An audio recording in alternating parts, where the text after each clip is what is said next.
Would Executive Director Fox like the floor? Thank you, President Chin. After deliberating with board council, and I just want to say, just as a reminder, we talked about the policy action packages and the finances of the board at the last board meeting, when we had the fiscal officer, Lindsay, and our CFO analyst, Hari, before the board. And that's what I shared today, which just brings us to date where we are in that process. And the board would just need to decide at this point what 3 dates, in person, with 3 dates virtual, and we will work with Governor's Office CFO to bring this back and look at revisiting this at a later date.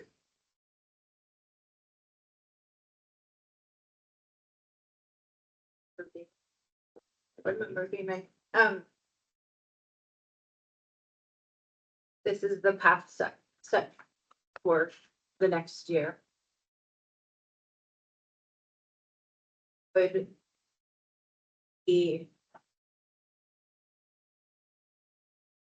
be beneficial in any way to current business. I mostly mean disciplinary cases, which we have heard there are a lot of, to maintain at least one, if not both, of the remaining board meetings this year as 3-day in order to get through more cases before this Scott's transition takes effect in 2025. Is that off the table too?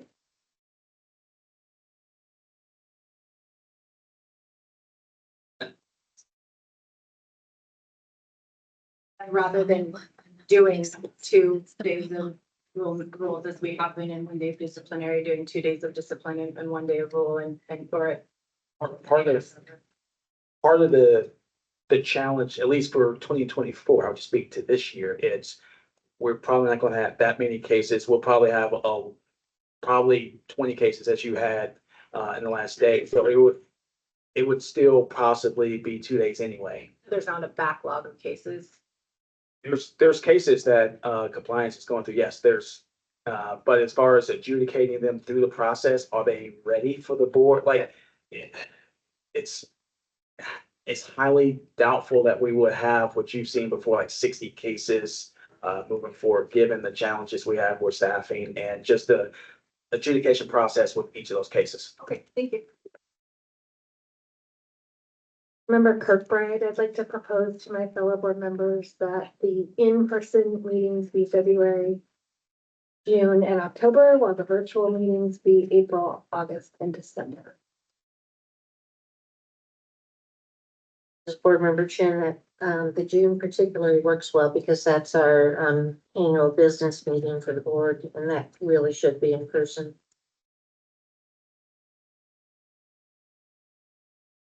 Member Pinedo,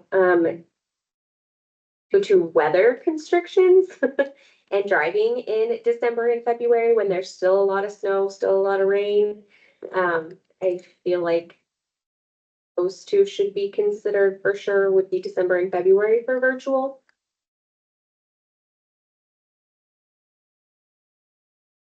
Member Hall, that's what I was gonna say as well. I mean, I've been local, but still a challenge to just get a mile around town when it snows, and it snows a lot in February. So I was thinking February and December should be in line if we must. Member Kirkbride, then what do you propose be the 3rd virtual meeting? Member Pinedo, I'm open. And any of the other times.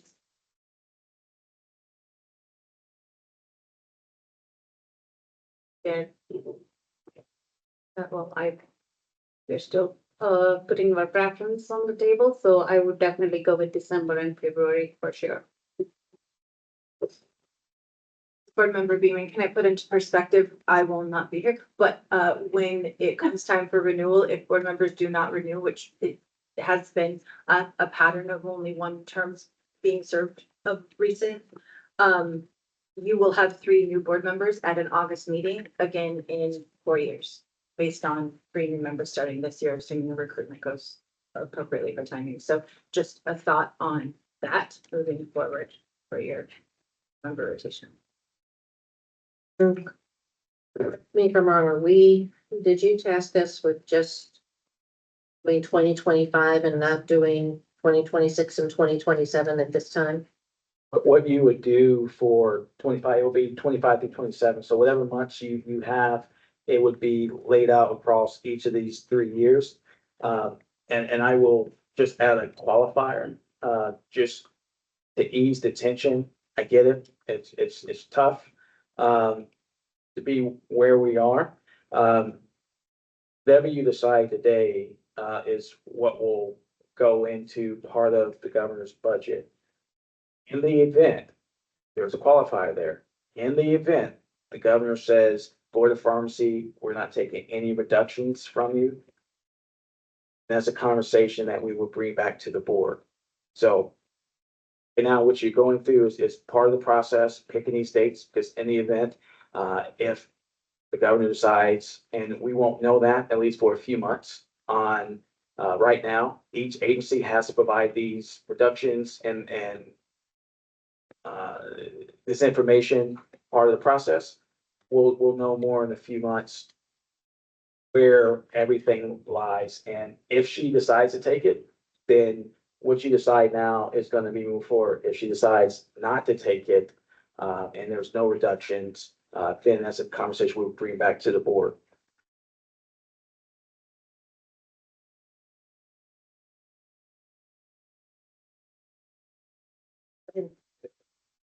Board Member Beeman, is this being presented to the governor as if this is a board decision? Or is the governor's office aware that this is them decide, or a decision being made for us to choose the options? Just what's being presented is, based off of conversations collectively between CFO, governor's office, myself, sitting down, talking about the budget before. So this will not come back in any, because this is one of the first discussions. The only discussion I can think of that the board is. The consensus I've gathered from comments against the decision that we're being forced to make. So I just wonder how this will be presented going forward. Because if this is presented as the board decided, that's not transparent. And transparency is one of our pillars, I thought. And so I think that's why we're having a lot of tension with this and we're having a hard time with this, is because you get backed into corners sometimes where you have to make decisions and do things and stuff like that, but this is like the first kind of forced where everybody is ill at ease about the decision being put on us. So I just want it on the record that this is not a board's decision. This is a board choosing options that were pre-planned out without board input. And just, I would hate to hear it represented as anything else in the future. Board Member Benedo, I have a question because it is stated that if a board member doesn't attend so many meetings, that they can be reprimanded by other board members, the governor's office. If I am in a meeting and virtually, and obviously I'm a foster parent, my house is very busy, I have very limited privacy. If a child walks in and I'm forced to log off of my meeting and cannot log back on, am I going to be reprimanded for that? No, ma'am. I've been on these boards for a long time and there's no reprimand for anything like that. An ability to connect? No. Okay. No. Okay. Board Member Henry, so we won't have to be as attentive virtually as we are in person. You don't have to answer that. I say yes, you do, my dear. Good luck with that one. Okay, so, Executive Director Fox and, Operations Manager Melvin. So as we think about transitioning, I was not on the board when you did virtual. All of my meetings that I have elsewhere are virtual, but they're not as involved and complex as this meeting is. What systems are being developed to transition to virtual? Because there are certain procedures now that we do that won't transition to, won't be the same virtually, right? Is that something that's being looked at, discussed? I mean, you've done it before, so I'm assuming maybe you're just gonna go back to how you did it before. But for those of us who have not had that experience, even something as simple as having the paper form and then doing our votes and all of those different, aspects of in person, are you working on a process for what that would look like virtually? Short answer is yes. Longer answer, I would say that at the current moment, we know that's one of the items on our parking lot list that we need to go through. Right now, it's just between now and December 1, trying to figure out in between where the budget is going to lie with the governor's office as she and her team is working through the GRV process. And within the next quarter or so, if we get information that this is a go, we're going to analyze what we did before. We're going to figure out the areas where we have shortfalls and where we need to increase. There will be, as always, communication to the board of working through what that process is going to look like. There's going to be collaboration with the president throughout that process to make sure that that information is out to you all, so you're prepped and ready. So it would be information way before if the budget reduction is taken and we have to implement this moving forward. The process will be outlined. Remember Hemmings, thank you. So in thinking about what dates it should be virtual, will virtual require more of your board staff? Like, when operate, I get your promotion, operating manager, in terms of, should we factor in that schedule when we think about virtual, when are you planning to go on vacation? Because you become Yeah, more important than you are now, and you're already important now. So should that be factored into, I would say it's a factor. If it's dealing with like personnel matters or vacation, that's more on me to worry about that piece, not necessarily the board. But as it relates to assistance that you may need for any of the meetings, that may require operations manager or our new CFO that's going to start in a couple weeks. It would depend on one of us assisting you. In your IFYI sent that CG Shelton Flores is going to be starting very soon. She replaces Karen in the role of administrative director role.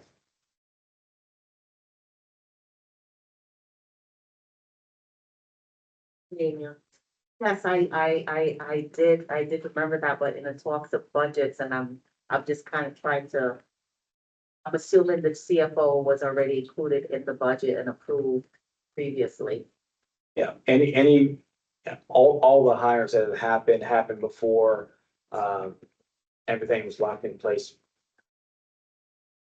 We need to wrap up. Which dates, folks? And Vice President Joyce, I do also have February and December for sure. And then October would be my third choice. A quick question on the changes we're making here. Are they calibrated towards the fiscal budget? Is the state budget October 1? Or the calendar year? July, so the current 23-25 budget, biennial years, every 2 years ends June 30th, 2025. July 1, 2025 through June 30th, 2027 is the next 2-year biennial. So we're making these changes to affect that budget for 25 to 27. Gotcha. Okay, so do you want me to go ahead and do the following years, or are we just doing 25 for now? These are for all the years. Okay, so the 26, for 2026, my choice would be February. All year. It's not gonna be different each year. Okay, It's gonna be, Oh, I whatever see. we choose in 2025, it's gonna be the same in 2026 and 2027. 2026, okay. Can we log on from overseas? Submember Melvin, no, You can't, because. device can't leave the country, remember? Yes. Member Kroger, may I make a motion? Yes, please. I motion that if required, the board meets virtually February of 2025, October of 2025, and December of 2025. Second, Board Member Kirkbride. Let's go through the list. Board Member Chin, yes. Vice President Joyce, yes. We need the other 2 years. Point of order. Mr. Fox. Since, and I just want to just clarify, so, instead of just saying 2025, it should be 2025 through 2027, just. Board Member Kroger withdraws previous motion and would like to make a new motion. Please make a new motion. I move that if required, the board meetings are held virtually in February, October, and December. 2025, 2026, and 2027. I was gonna say for perpetuity, but Yeah, no. Board Member Kirkbride, second. Board Member Chin, yes. Vice President Joyce, yes. Remember Beaman now. Member Hall, no.